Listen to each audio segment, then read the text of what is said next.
দাউদকান্দিতে জমি চাষের টাকা নিয়ে দুই পক্ষের কথা কাটাকাটি থামানোর তুচ্ছ ঘটনাকে কেন্দ্র করে ষাটোর্ধ্ব এক বৃদ্ধকে কুপিয়ে হত্যার ঘটনা ঘটেছে।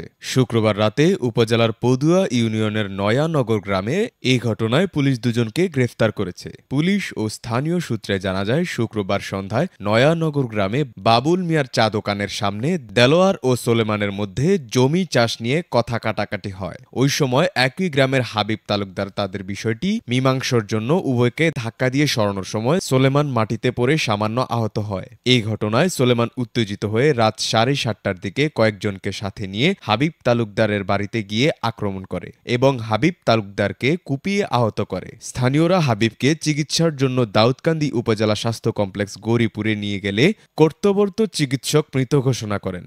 নিহত হাবিব ওই গ্রামের গফুর মিয়ার ছেলে। দাউদকান্দি মডেল থানার ভারপ্রাপ্ত কর্মকর্তা মোহাম্মদ জুনায়েদ চৌধুরী বলেন, নিহতের মরদেহ ময়নাতদন্তের জন্য কুমিল্লা মেডিকেল কলেজ হাসপাতালে পাঠানো হয়েছে এবং রাতেই অভিযান চালিয়ে ঘটনার সাথে জড়িত দুজনকে গ্রেফতার করা হয়। গ্রেফতারকৃতরা হল চারু ভুইয়ার ছেলে মিজান ফকির, অপরজন বাবুল ছোয়ালের ছেলে শিপন মিয়া। এই ঘটনায় নিহতের স্ত্রী মাকসুদা বেগম মাসু বাদী হয়ে শনিবার দাউদকান্দি মডেল থানায় 9 জনকে আসামি করে একটি মামলা দায়ের করেন।